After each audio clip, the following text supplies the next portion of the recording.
Hello, everyone. I am Kimberly Adams, and welcome back to Make Me Smart, where we make today make sense.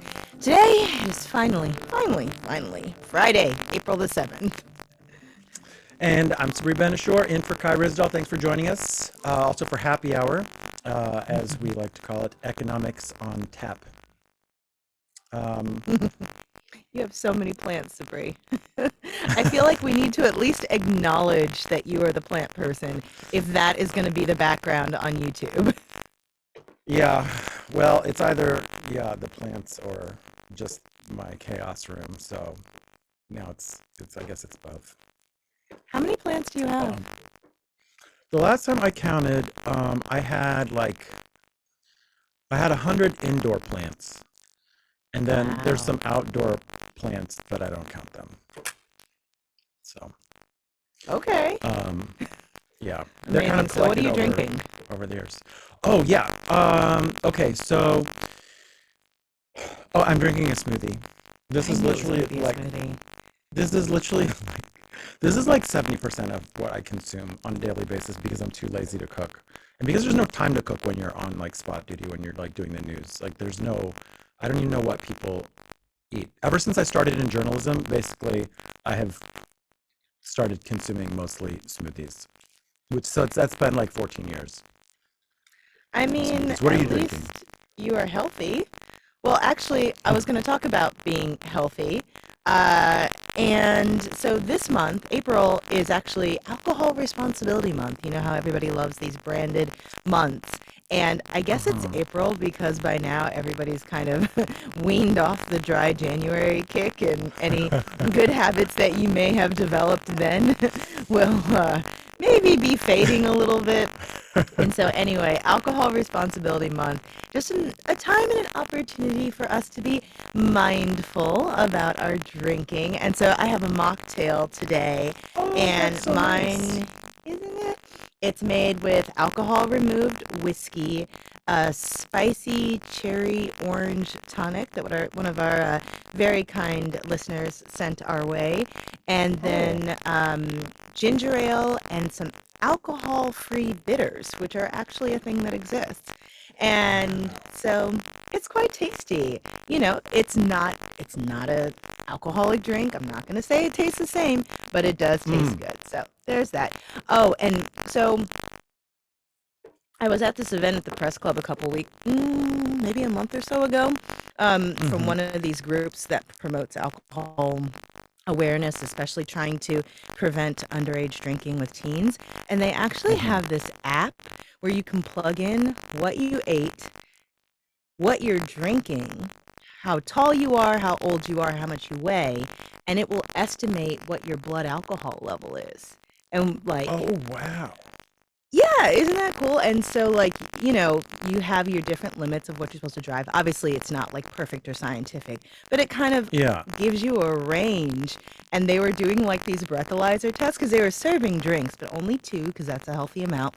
They were serving drinks, and then all these Healthy. snacks because they said, contrary to urban legend, it is not starchy foods or greasy foods that help you to not be hungover or to absorb the alcohol. It's actually protein foods. Oh, interesting.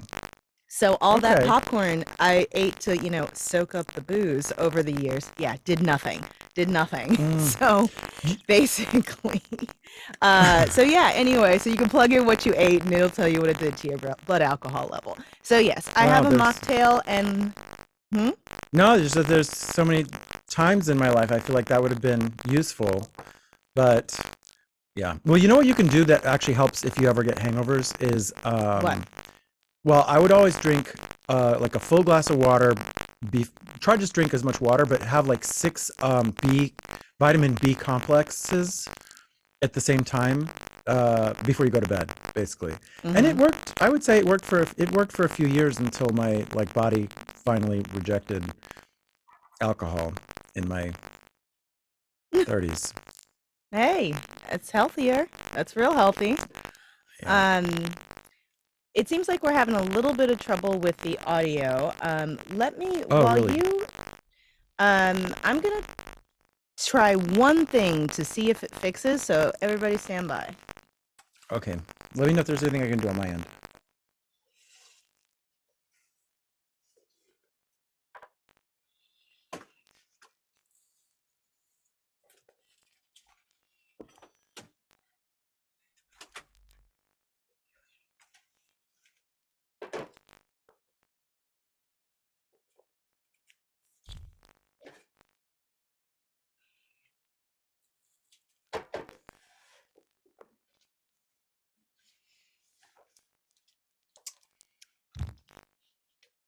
Okay, I did the sort of radio version of turning it off and turning it back on again. So I Okay. hope that works. Maybe it'll be fixed. So anywho, let's see what everybody else is drinking. I know it may have skimmed past in the chat already. So everyone, oh yeah, it didn't work. Sorry, y'all. Well, we'll be stuck with it. Anywho, so everybody in the chat, please restate what you're drinking because we may have missed it. By the way, Stephanie Slater is very entertained by you drinking from the blender, Sabri. Yeah, but if you put it in a cup, then you have to wash the cup afterwards. And that's like, who has time for that? It's just. All right. I see a Cheerwine Zero that Marilyn Baker is drinking. Cheryl has some rosé over a little ice. I love it. Robert Bittner, some 1921 Tequila Crema. Let's see. Gosling's Dark and Stormy that Maxwell's drinking. Ooh, James Deasy has a Prohibition Brewing Dirty Blonde Ale. Yeah, lots of cool things. These people in have there. such good taste in alcohol and other drinks. I truly do. Maker's Mark Manhattan that Brett is drinking. Ooh, Roctavio, glass of Zin for the win. Yes, I do love a good Zinfandel. All right, let's move on to the news fix. We've been going on way longer. Sabri, why don't you go first? Okay. Okay, so I saw an article in Foreign Policy magazine by Adam Posner, who's the head of the Peterson Institute for International Economics. And the title is America's Zero-Sum Economics Doesn't Add Up. And basically, it's a critique of all the, basically protectionism that the U.S. is engaged in largely as a response to China and the supply chain breakdowns in the pandemic. We're investing a bunch in chips. We're trying to promote our domestic industries as much as possible, slapping tariffs on China. And it's kind of a warning, that usually many of these things have a real potential to backfire. When you start putting your thumb on the scale too much for your own domestic industries, it can create a lot of inefficiencies. It can obviously alienate your allies, right? We have we have benefits for electric vehicles that really, really pissed off Korea and Europe. And these are not the people that you want to be pissing off, and he also argues that it's kind of it can drag productivity and innovation if you start interfering in the market. And he made one really interesting point, which was, the U.S. administration is sort of obsessed with maintaining technological innovation, but you don't necessarily have to invent something to benefit economically from it. So he gives some examples of some technologies which we did not necessarily invent, but we then jumped on and used, and it created great productivity for us. Whereas other countries, even the ones who invented it, kind of lagged because they didn't promote, marketize, the commercialization of these things. It's an interesting read. It's an interesting read because we are in a moment where there is this emerging consensus around industrial policy and that we need to do it, and that China is committing all this industrial espionage, trying to promote its own technological development. It's created a lot of fear, much of which is perfectly justified. But when you're in a moment where everyone seems to be largely on the same page, that's usually a time when you want to question the page. Right. Just a little. Nicely said. So it was nicely said. It was an interesting critique that I think had some great points. Okay. Yeah. I'm going to go back and read that. I haven't had a chance to yet. So my news fix is about the ongoing drama in Tennessee, and if anybody's Oh like my me, God. you've sort of seen this percolating in the background. You've seen the headlines, but maybe didn't read too deeply into it. So if you go to the links on the show page, we have a couple links from local journalists talking about this, Recording which in I always think progress. is the best way to, get the intel. And the, too long don't read situation is after that horrible shooting in Nashville. There were three Democratic lawmakers who were state lawmakers who were protesting on the floor in session about gun control, trying to push for more gun control. And the Republicans who control that state legislature did not like it, and they voted to expel two of them. And that's pretty unprecedented to expel members of state legislatures over protesting as opposed to some of the other things that people have been expelled for, as pointed out in this Twitter thread. Hold on, let me pull that up again. Yeah, it was like they've only expelled like 2 people in 157 years, and they were for Yeah. like major Yeah, things. here we go. So this is from Holly McCall. She says the last time a representative was expelled was in 2016, a Republican who sexually assaulted or harassed at least 22 women. The state attorney general investigated and confirmed he was only expelled after he was pushed out by the GOP primary and considered unhelpful. And so this is, there. And then she says, this wasn't about decorum. People who peed in chairs were convicted of domestic assault, bugged their colleagues' offices, sent racist and sexist texts with staff members, admitted to sexually assaulting high school girls they coached, were not expelled. And these lawmakers were. We talk a lot about national politics on the show, on Marketplace, and it's just worth remembering that when it comes to people's day-to-day lives and some of the decisions that really are going to impact what happens in your schools, in your communities, it's really those state level politics and those local politics that matter. And we ignore what's happening in our state legislatures to our great detriment. And, Vice President Kamala Harris apparently made a surprise visit to see these lawmakers today. And I hope this is not a sign of things to come in terms of a way to silence opposition in various levels of government. So that was a downer. Yeah, To super. cheer. Wow. Oh, sorry. Go ahead, Sabri. What were you going to say? No, I mean, it's just like it's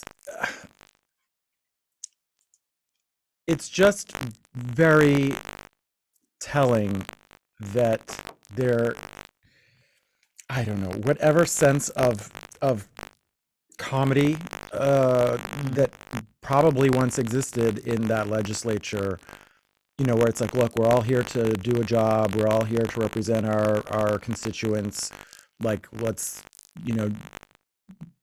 I don't know, a certain amount of forbearance amongst what might be like a type of community in a way. That's gone. I mean, it's gone. Yeah. I mean, just think about the level of animosity in this state legislature that led to this outcome. I mean, it's not a good look, honestly. Okay, I know that we're already running kind of over on time, but before we get to half full, half empty, you have to tell everyone the story about your ceramics. Oh yeah, oh my God. Okay, so like 2 or 3, I make ceramics on the side. That's just my side gig, hobby, whatever, and I teach it. And so like 2 or 3 years ago, this woman contacted me on Instagram and was like, "Hi, I would like to buy one of your bowls." And I was like, "Okay."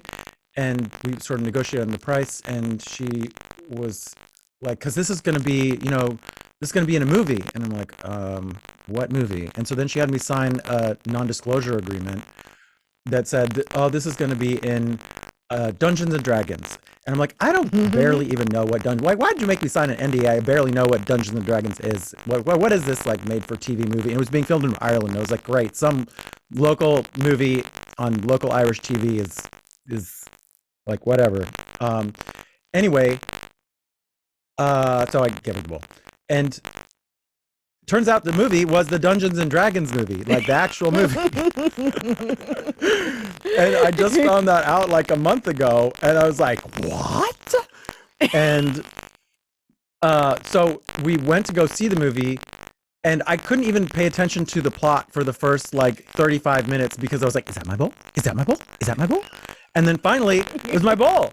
And I was like, and me and my boyfriend were both watching together, and we both like were like, like at a totally non-dramatic moment in the movie. Like everyone else is just like a very non-important part of the movie, but us two were like, but it's only in it for like 2 seconds. But that's fine. Doesn't I'm gonna matter. take it. It's still there. With it. As If far as I'm you concerned, have I made a cameo appearance in a major movie. Yes, you did. Good for you, Sabri. If you have a photo of that specific bowl from before you sold it, you should share it so we can put it on the show page, just because I know everybody wants to see it. Oh, yeah, I can do All that. right. At long last, let's move on to, well, no, I'm sorry. We need to take a break now. We're going to take a quick break, and then when we come back, we're going to play a round of half full, half empty.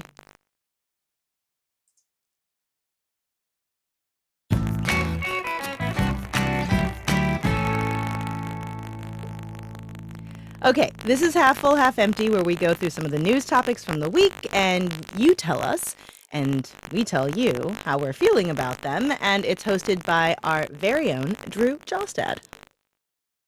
All right, are you half full or half empty on Twitter, replacing the bird logo with a Doge meme? I'm so empty on so many things related to Twitter. It's just all so childish. Don't want to give it any more oxygen. Empty. Sabri? Empty. I even as a joke, it's not funny anymore. It's not even funny. It's just dumb. It's just dumb. It's just dumb. All right, next. All right. Are you half full or half empty on avoiding higher egg prices by decorating potatoes for Easter? I've heard a couple of people talking about this. Have you heard about this, Sabri? I have not heard about this.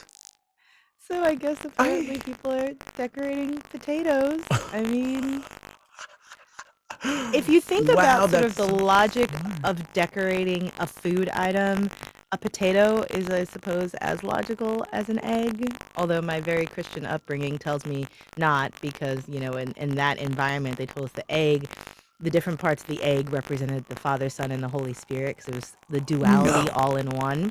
Yeah, that was sort of how they related the egg to Easter, because it represented not duality, but how three things could exist in one, and so God could be the Father, the Son, and the Holy Spirit, just like an egg can have the yolk, the white, and the shell. Very religious. Wow! I had no idea. I thought I thought maybe it was some like pagan holdover about some magic rabbit that laid eggs or something.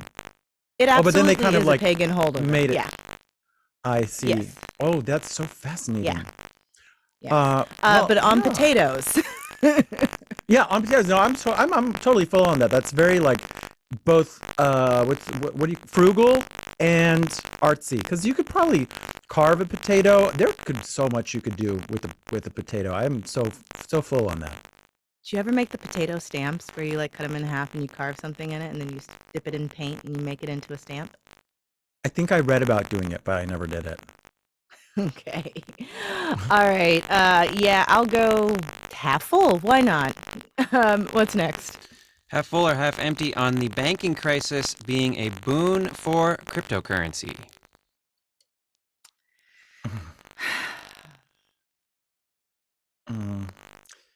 I don't think it's that much of a boon. Like, call me when Bitcoin is at like 60,000 or something. But I think there's probably some. I guess I just don't trust it. I guess I don't. I think it's going to take more than that to like revive crypto, honestly. So I don't have Yeah. I'm so mistrustful of crypto that I think I also have to be half empty on that. Yes. All right. I think that we are ready for our last topic, which we can let our YouTube audience weigh in on. Is that right, Drew, or did I skip one? Nope, you're right. Okay, cool. So everybody in the YouTube live stream, get ready. On this one, Sabri and I are going to withhold our judgment as much as we can. You may see it on our faces, our bad. But you can vote in the YouTube live stream for whether you're half full or half empty on the following topic. Go, Drew. Okay, so the Super Mario Brothers movie came out this week. So are you half full or half empty on video game adaptations for film and television? Do, do, do, do, do, do, do. Ah, man. Looking for the poll. I think they're going to post it in just a minute. There it is. There's the poll. All right, so folks in the YouTube live stream can vote. I wonder what the Tetris movie counts as. Like, Super Mario Brothers movie is obviously a video game adaptation. The Last of Us video game adaptation. Final Fantasy over the years. But I wonder, like, if you're talking about the movie Tetris, which is about the development of the game, you're looking at me like I'm crazy, Sabri. So I didn't know there was a there Tetris game. there's you Movie, didn't know there was a Tetris about movie, yeah. there's a Tetris movie about how I guess it was like this Cold War espionage thing all tied up in the original code for Tetris, involving like some American huckster going over there trying to get the game and trying to work with, Japanese game makers about the Game Boy and all these things, and it's this big adventure. So, I guess it's a video game-ish movie, but we have 122 more votes coming in. Everybody vote. We're going to wind it down, and 125 feels like a good number. Sabri, you half full, half empty on video game movies. I am half full. I am half full on that. I'm probably more than half full. No, I think it's cool. The Last of Us was great, although the ending was traumatizing. But Last was so cool. What else has there? No, yeah, I'm all for it. Yeah. Okay. I'm going to go half full just because I typically find those kind of movies entertaining. Even though I'm not a big gamer, I like watching the movies of them. So I'm going to go half full. So yeah, it's fun. All right. Well, thank you everybody for voting. And yeah, that is it for us today in this very long episode of Make Me Smart. Thanks everybody for sticking with us on the live stream and everybody listening later on.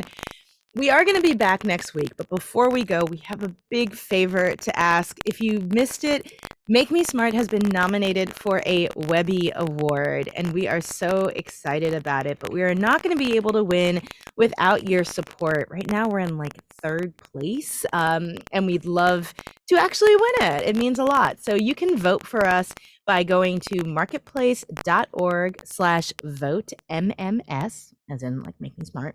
And we're also going to have the link in our show notes. So if you could vote for us, we would appreciate it. And thank you. And you can leave us a voicemail at 508-UB-SMART or email makemesmart@marketplace.org. So you at least rock a little bit. Kai never even moves on music. Make Me Smart is produced by Courtney Bergseeker. Today's episode was engineered by Drew Jostad, who wrote the theme music to Half Full, Half Empty, and Antonio Barreras is our intern.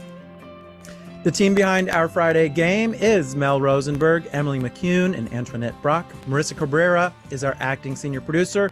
Bridget Bodnar is the director of podcasts, and Francesca Levy is the executive director of digital. Nice timing, Sabri. Well done. Do you have any of your ceramics nearby?